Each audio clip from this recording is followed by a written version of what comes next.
On se retrouve aujourd'hui pour une vidéo battle entre les différents déodorants que j'ai pu tester depuis maintenant plus de 2 ans. Je vais vous en parler aujourd'hui, vous donner mes propres impressions. Ça ne reste que mon avis puisque bien entendu nous sommes tous différents. Face à la transpiration, le corps réagit différemment selon les individus. Donc je vais vous partager mon avis sur 7 déodorants bio et naturels et à la fin je vous donnerai celui que je préfère, que j'ai déjà racheté plusieurs fois et qui est mon petit chouchou. Alors, au niveau du premier déodorant, j'ai commencé ma transition vers le naturel avec la marque Clémence et Vivien et les déodorants crème. Donc là, je vous montre le sucré, mais c'est de l'herbacée dont je vais vous parler aujourd'hui, qui est à la menthe poivrée. Donc les déodorants sont sous forme de peau, de crème comme ceci. La texture est vraiment très fondante. La matière ne s'effrite pas à l'application. Et au niveau des auréoles, j'en ai pas eu et au niveau des traces blanches sur les vêtements non plus. En revanche, j'avais une légère sensation d'humidité parfois en le testant. Et sinon, au niveau pas d'odeur, et ça c'était efficace contre les odeurs, mais pas toujours. J'ai eu des petites surprises, des déconvenues, des jours où j'étais un peu plus stressée, où j'avais fait du sport par exemple. Il n'était pas toujours très efficace en fin de journée.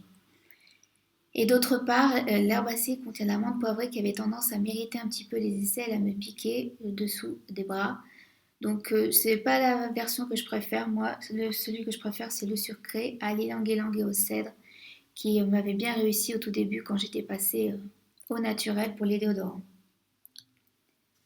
Ensuite, je vais vous parler d'un autre déodorant que je n'ai pas physiquement avec moi, qui est de la marque The Natural Deodorant Co, qui était au pamplemousse et à la menthe. Moi, ça fait déjà plusieurs années que je prenais le Vanille Manuka. Donc, ces déodorants, tout comme le Clémence et Vivien, contiennent du bicarbonate, mais vous avez, pour les deux marques, vous avez une ligne de déodorant sans bicarbonate pour les peaux les plus sensibles. Donc ça, je trouve ça super aussi. Donc pour ce déodorant de Natural Deodorant Co, pareil, texture crème, fondante qui ne s'effrite pas à l'application. Pas d'auréole, mais en revanche, j'ai eu la mésaventure d'avoir quelques traces blanches, notamment sur les vêtements noirs avec ce déodorant. Par contre, très peu de sensation d'humidité, voire aucune. Pareil, aucune odeur pour moi, et il est très très efficace. Ensuite, je vais vous parler de la marque Likami qui m'avait envoyé un déodorant crème à tester. Celui-ci qui était à la sauge. Donc, huile de ricin, beurre de karité et sauge.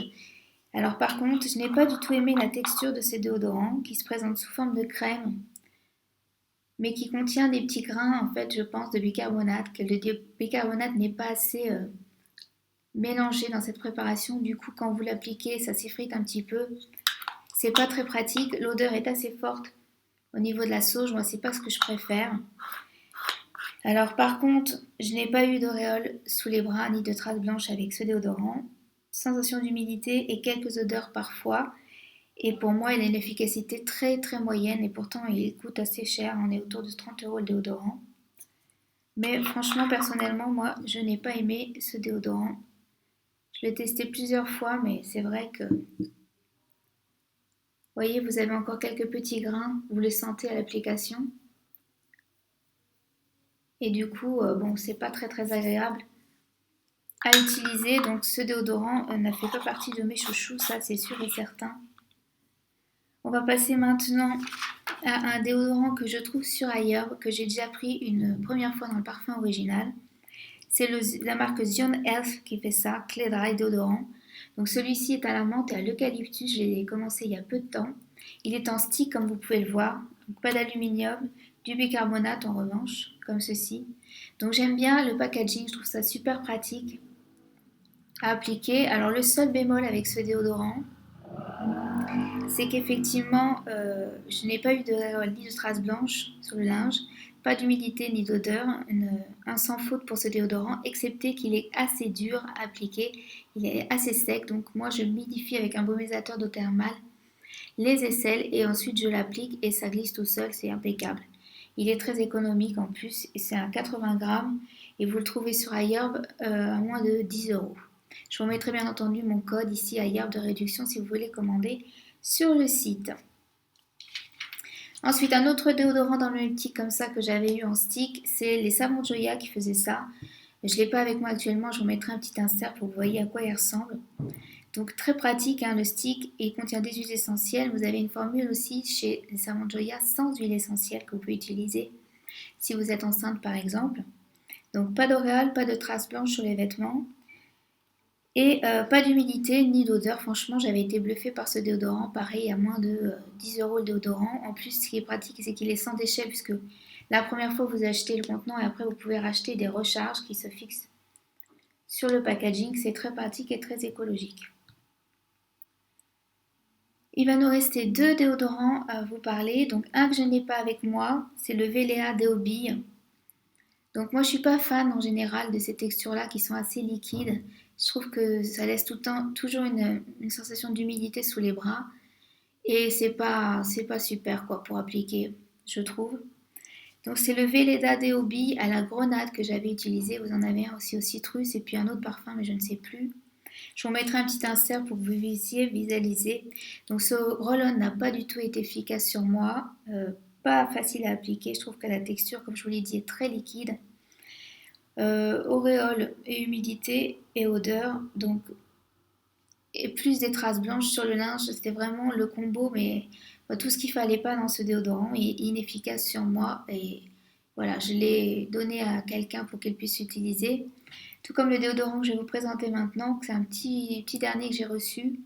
Pareil, de la marque Jurenka, Organique Jurenka. Pareil, un Deobi, c'était une nouveauté de la marque que j'avais envie de tester. Donc voilà, comme ceci, il se présente. Sous format bille, donc c'est assez liquide. Il faut essayer de checker un petit peu, de secouer un petit peu avant de l'appliquer. Sinon, il a tendance à se déphaser. Alors ce déodorant, je l'ai utilisé pareil, il n'a pas été efficace sur moi. En revanche, ma mère l'a testé et elle a eu aucune sensation d'humidité, pas d'odeur. En revanche, quelques traces blanches sur les vêtements. Donc voilà, petit bémol pour celui-là, pour vous dire que effectivement, on est tous différents. Moi, celui-ci, je l'avais pas du tout aimé et ma mère, ça lui a convenu. Donc comme quoi, il faut tester par soi-même. Là, je vous donne tout juste mon petit avis, je vous partage mon avis sur ces différents déodorants. Donc pour moi, il est moyennement efficace, hein. Voilà. C'est le déo sérum de la marque Jurenka. Et bien voilà pour tous les déodorants bio et naturels que j'ai pu tester. Moi, pour ma part, je ne prends que ceux qui contiennent du bicarbonate parce que ceux qui n'en contiennent pas, je suis sûre et certain qu'ils ne vont pas me réussir. Ils ne conviennent pas à ma peau et à ma transpiration pour contrer les odeurs et l'humidité. C'est deux choses importantes pour moi que je privilégie. Donc comme vous l'aurez deviné, il y a un gros chouchou, c'est le The Natural and Deo Co. Moi je préfère le parfum vanille manuka parce que pamplemousse menthe, la menthe a un peu tendance à m'irriter un peu les aisselles après plusieurs applications. Donc je préfère une texture fondante. En peau, ça ne me dérange pas. En stick, c'est très pratique celui-ci. Voilà, fait partie de mes chouchous. Mais le premier, toute catégorie confondue, c'est The Natural Deodorant Co. à la vanille et au manuka. Donc voilà pour les différents déodorants que j'ai pu tester. J'espère que ça vous aura été utile pour faire votre choix pour un éventuel achat ou sinon juste partager les avis. N'hésitez pas à mettre dans commentaire vos avis sur les déodorants que vous avez testés, celui que vous avez préféré par exemple ou votre top 3. Je vous lis toujours avec grand plaisir et je suis très heureuse encore une fois de vous retrouver en vidéo, de pouvoir se changer les idées dans cette période assez compliquée. Et je vous souhaite donc de prendre soin de vous et de rester chez vous surtout. Voilà, à bientôt pour une prochaine vidéo. Bye bye!